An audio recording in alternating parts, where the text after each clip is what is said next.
Hi welcome to T simply. आज हम समझेंगे inertial mass and gravitational mass. तो जो बात शुरू होती है वो गैलीलियो के लॉ ऑफ फॉलिंग बॉडीज से होती है। गैलीलियो ने ये बताया था कि जितनी भी बॉडीज है कांस्टेंट एक्सेलरेशन से फॉल होती हैं, यानी कि अगर उन्हें सेम हाइट से छोड़ा जाए तो वो एक ही टाइम पर धरती पर गिरेंगी, जो उन्होंने लीनिंग टावर ऑफ पीजा से बॉल गिराकर दिखाया। और गैलीलियो के टाइम में ग्रेविटी की खोज नहीं हुई थी, ये न्यूटन के टाइम में हुई। तो न्यूटन के टाइम में एक बड़ा ही विचित्र सवाल उठा था कि ऐसा क्यों है कि ग्रेविटी जो है वो डिसाइड करती है कि किस पर कितना फोर्स लगाना है। तो ग्रेविटी इस बड़ी बॉल पर, क्योंकि ज्यादा मैसिव है तो ज्यादा फोर्स लगाएगी, और ये कम मैसिव है तो इस पर कम लगाएगी। तभी दोनों बॉलें सेम टाइम पे धरती पे गिरती हैं एक साथ। अगर ग्रेविटी इन दोनों पर एक जैसा फोर्स लगाती तो ये पहले गिरती और ये बाद में गिरती।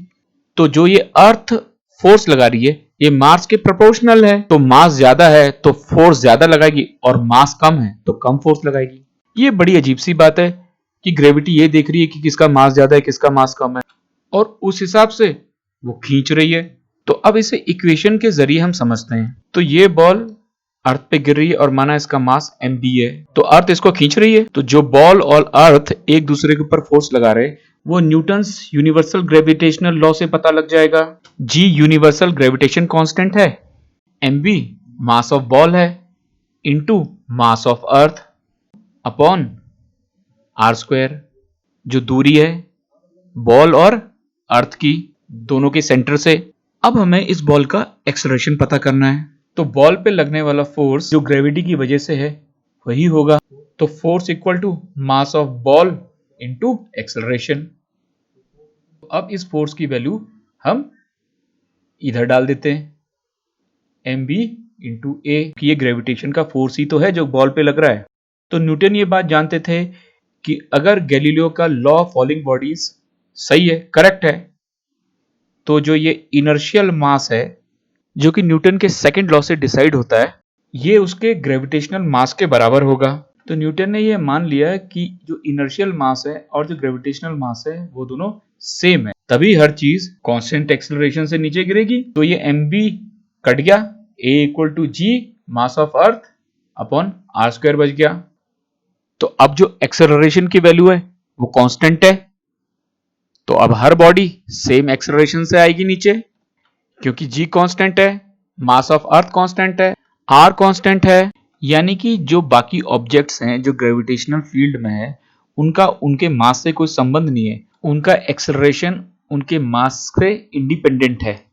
मतलब कोई भी ऑब्जेक्ट धरती पे 9.8 मीटर पर सेकंड स्क्वायर से ही नीचे एक्सेलरेट होगी। तो अब इसमें प्रॉब्लम क्या है? प्रॉब्लम यह है कि इन दोनों की वैल्यू तो एक है, इनर्शियल मास और ग्रेविटेशनल मास की, पर इनकी डेफिनेशन अलग है। यानी इनर्शियल मास और ग्रेविटेशनल मास के बीच में छुपा हुआ राज है। इनर्शियल मास न्यूटन के सेकंड लॉ से डिफाइन होता है, और ग्रेविटेशनल मास न्यूटन के यूनिवर्सल लॉ ऑफ ग्रेविटेशन से डिफाइन होता है। और इनर्शियल मास किस चीज का मेजरमेंट है? वो इस चीज का मेजरमेंट है कि उसे मूव करने के लिए कितना फोर्स लगाना पड़ेगा। अगर ज्यादा फोर्स लगाना पड़ेगा तो ऑब्जेक्ट मैसिव है, और कम फोर्स लगाना पड़ेगा तो ऑब्जेक्ट हल्की है। और ग्रेविटेशनल मास क्या है? वो फोर्स का मेजरमेंट है कि अर्थ किसी बॉल पर या किसी ऑब्जेक्ट पर कितना फोर्स लगा रही है। अगर वो कम फोर्स लगा रही है तो वो ऑब्जेक्ट हल्की है, कम मैसिव है, और अगर वो ज्यादा फोर्स लगा रही है तो वो ऑब्जेक्ट ज्यादा भारी है, उसका मास ज्यादा है। तो यहां ग्रेविटी है और यहां ग्रेविटी नहीं है। तो यहां मास क्या बता रहा है? कितना मुश्किल है हिलाना, मूव करना, ठीक है। और यहां मास क्या बता रहा है कि वो ग्रेविटेशनल फील्ड में कितना फोर्स महसूस कर रहा है। अगर वो कम फोर्स महसूस कर रहा है तो वो हल्का है, और अगर वो ज्यादा फोर्स महसूस कर रहा है तो वो भारी है। अब अर्थ ये कैसे डिसाइड कर रही है कि ये ज्यादा मास है, ज्यादा मैसिव है, इसका भार ज्यादा है, इस पर फोर्स ज्यादा लगाना है, और ये कम मैसिव है, इस पर कम फोर्स लगाना है? तो कहीं ना कहीं ये इनर्शियल मास की प्रॉपर्टी ग्रेविटेशनल मास को डिफाइन नहीं कर रही है। ये ज्यादा मैसिव है, इस पर ज्यादा फोर्स लगाया जाए, और ये कम मैसिव है, इस पर कम फोर्स लगाया जाए। तो ये इनर्शियल मास की प्रॉपर्टी ग्रेविटेशनल मास को डिसाइड नहीं कर रही है। तो ग्रेविटेशनल मास और इनर्शियल मास दोनों का एक होना क्या संयोग है या दोनों के बीच में कुछ संबंध है? तो इस प्रॉपर्टी और इस प्रॉपर्टी में कोई ना कोई संबंध है। तो जो ये प्रॉपर्टी ऑफ मोशन है और ये जो प्रॉपर्टी ऑफ ग्रेविटेशन है, ये कहीं ना कहीं रिलेटेड है, इनके बीच में संबंध है। तो न्यूटन के समय में इसे कोई नहीं बता पाया और इसको 200 साल के बाद आइंस्टाइन ने सॉल्व किया प्रिंसिपल ऑफ इक्विवेलेंस की बात करके। I hope it is clear. Thank you.